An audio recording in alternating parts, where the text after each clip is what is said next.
नमस्कार मित्रों, eleven classes के यूट्यूब प्लेटफॉर्म पे आपका बहुत बहुत स्वागत है। मेरा नाम विवेक है। हम लोग सीसेट जो सिविल सर्विस सेवाएं यूपी पीसीएस है, चाहे यूपीएससी है, चाहे स्टेट सर्विस कमीशन कहीं का भी हो, उसमें सेकंड पेपर सीसेट होता है, सिविल सर्विस एप्टीट्यूड टेस्ट जिसका पूरा नाम है। उसमें एक टॉपिक आता है अंतर व्यक्ति कौशल एवं संचार कौशल। उससे जितने प्रश्न आए हैं या जिस प्रकार के प्रश्न पूछे जाते हैं सिलेबस के अकॉर्डिंग हम ऑब्जेक्टिव प्रश्नों को विस्तृत अध्ययन करके उसको हम लोग सॉल्व करते हैं। तो आज की इस कक्षा में हम बात करेंगे अंतर व्यक्ति एवं संचार कौशल से जुड़े हुए बेहतरीन प्रश्नों की। हमारी कक्षा की खासियत ये होती है कि ये कक्षाएं हिंदी और अंग्रेजी दोनों माध्यमों के मित्रों के लिए, विद्यार्थियों के लिए समान रूप से उपयोगी होती है। और जो कक्षा में जो प्रश्न का मीडियम होता है वह हिंदी भी होता है और इंग्लिश भी होता है। यह हमारी 5वीं प्रैक्टिस सेट पेपर है। आइए बात कर लेते हैं। पहला प्रश्न, निम्नलिखित में से कौन सा एक संप्रेषण प्रक्रिया का अंग नहीं है? जब हम प्रश्न को देखते हैं तो दो तीन चीजों का ख्याल करना चाहिए। प्रश्न में क्या पूछ रहा है?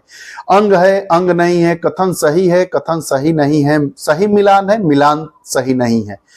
अगर इतना हम लोग ध्यान से पढ़ेंगे तो निश्चित तौर पर 3 से 4 प्रश्न हमारे इन्हीं जल्दबाजी के चक्कर में गलत हो जाते हैं। तो ये इसमें यह प्रश्न पूछ रहा है which is not a part of communication process. कौन संप्रेषण प्रक्रिया का अंग नहीं है? 4 विकल्प दिए गए हैं, माध्यम, संचरण, जीवन मूल्य एवं दृष्टि और सूचना।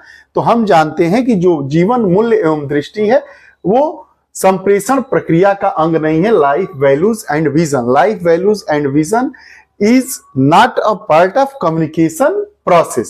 तो आज का दूसरा प्रश्न, किसी संगठन में अधिकारी तथा अधीनस्थों के मध्य नियमित अंतर क्रिया का सबसे बड़ा लाभ क्या है? अधिकारी और जो अधीनस्थ हैं उनके बीच जो नियमित अंतर क्रिया होगी उसका सबसे बड़ा लाभ क्या होता है? इंग्लिश वर्जन देखेंगे, the biggest advantage of regular interaction between officer and subordinates in an organization is। 4 विकल्प दिए गए हैं। यह अधीनस्थों को संतुष्टि प्रदान करती हैं। It satisfies the subordinates। Second, यह समूह संबंधों को घटाती है। Its result in decrement group relation। यह प्रभावी निर्णय निर्माण को सुगम बनाती है। It facilitates effective decision making। तो हमारा विकल्प सी सही होगा कि जब हम अधिकारी और अधीनस्थ आपस में अंतर क्रिया करते हैं, बातचीत करते हैं, अपने अपने बातों को, जो औपचारिक बातें होती हैं उनको जब हम आपस में सलाह मुशविरा करते हैं तो यह प्रभावी निर्णय निर्माण को सुगम बनाता है। जो हमारा प्रभावी निर्णय निर्माण करने की जो प्रक्रिया है उसको आसान बना देता है, क्योंकि हम अपनी भी बात बताए, अधिकारी की भी बात सुने, वह हमको सलाह दिए, हमने उनको बताया। तो हमारा विकल्प सी सही हो गया। निम्नलिखित में से कौन सा कक्षागत संप्रेषण में सम्मिलित नहीं है? कक्षागत संप्रेषण में कौन सा सम्मिलित नहीं है? 4 विकल्प दिए गए हैं, अप्रत्यक्ष संप्रेषण, अनौपचारिक संप्रेषण, मौन संप्रेषण, औपचारिक संप्रेषण। इंग्लिश वर्जन इसका देखते हैं, विच one of the following is not included in classroom communication. जो क्लासरूम कम्युनिकेशन में कौन सा इंक्लूड नहीं है? 4 विकल्प है, indirect communication, informal communication, silent communication, formal communication. तो हम जानते हैं जो इनडायरेक्ट कम्युनिकेशन है वो कक्षागत संप्रेषण में शामिल नहीं है, विकल्प ए। अगला, किस उद्देश्य हेतु वृत्ताकार संचार सर्वाधिक उपयुक्त है? For which purpose circular type of communication is most suitable. For which purpose circular type of communication is most suitable. 4 विकल्प दिए गए हैं, सदस्य संतुष्टि, मेंबर डिससैटिस्फैक्शन, सक्षम निर्णय प्रक्रिया, इफेक्टिव जजमेंट प्रोसेस, सदस्य संतुष्टि, मेंबर सेटिस्फेक्शन, सूचनाओं के समक्ष अंतरण। तो जो इसका विकल्प हमारा होगा सदस्य संतुष्टि, मेंबर सेटिस्फेक्शन। प्रतिक्रिया देने से आप क्या समझते हैं? What is meant by responding. आप किसी की प्रतिक्रिया देने के आशय से आप क्या समझते हैं? 4 विकल्प हैं, एक विशिष्ट आवाज या संदेश पर ध्यान केंद्रित करना, focusing on a particular sound और मैसेज। सेकंड, आपका ध्यान खींचने वाली विभिन्न आवाजों को छांटना, sorting the various sounds that drawn your attention. एक संदेश के प्रति अपनी समझ की पुष्टि करना, confirming your understanding of a message. संदेशों को अर्थ प्रदान करना, assigning meaning to message। तो इसका अर्थ होता है कि एक संदेश के प्रति अपनी समझ की पुष्टि करना। प्रतिक्रिया देने से आप क्या समझते हैं कि एक संदेश के प्रति अपनी समझ की पुष्टि करना, confirming your understanding of a message. हमारा विकल्प सी सही हो गया। सुनने का सर्वाधिक अच्छी तरह से परिभाषित किया जा सकता है। सुनने को सर्वाधिक अच्छे तरीके से परिभाषित किया जा सकता है। Listening can be best defined as, कूटवाचक की दैहिक प्रक्रिया के रूप में। The psychological process of decoding, second option B option है, जो हम सुनते हैं उसका अर्थ निकालने में प्रयुक्त एक प्रक्रिया के रूप में। A process we use to make sense out of what we hear. अगला, संचारित की गई सूचना को अग्रसारित करना, forwarding the information that has been communicated. अगला, संचारित की गई सूचना का प्रत्यावाहन करना, recalling information communication that has been. तो जो हमारा यह ऑप्शन है वो बी सही होगा कि सुनने को सर्वाधिक अच्छी तरह से परिभाषित किया जा सकता है कब, जो हम सुनते हैं उसका अर्थ निकालने में प्रयुक्त एक प्रक्रिया के रूप में। हमारा विकल्प बी सही हो गया। निम्नलिखित में से कौन सा क्षैतिज संप्रेषण का एक प्रकार है? Which of the following is a type of horizontal communication? पार्श्विक संप्रेषण, अधोगामी संप्रेषण, ऊर्ध्वगामी संप्रेषण तथा तटस्थ संप्रेषण। पार्श्विक मतलब lateral communication, downward communication, upward communication, neutral communication. तो पार्श्विक संप्रेषण, लैटरल कम्युनिकेशन इस प्रकार का कम्युनिकेशन का एक प्रकार है। क्षैतिज संप्रेषण का एक प्रकार है पार्श्विक संप्रेषण, लैटरल कम्युनिकेशन।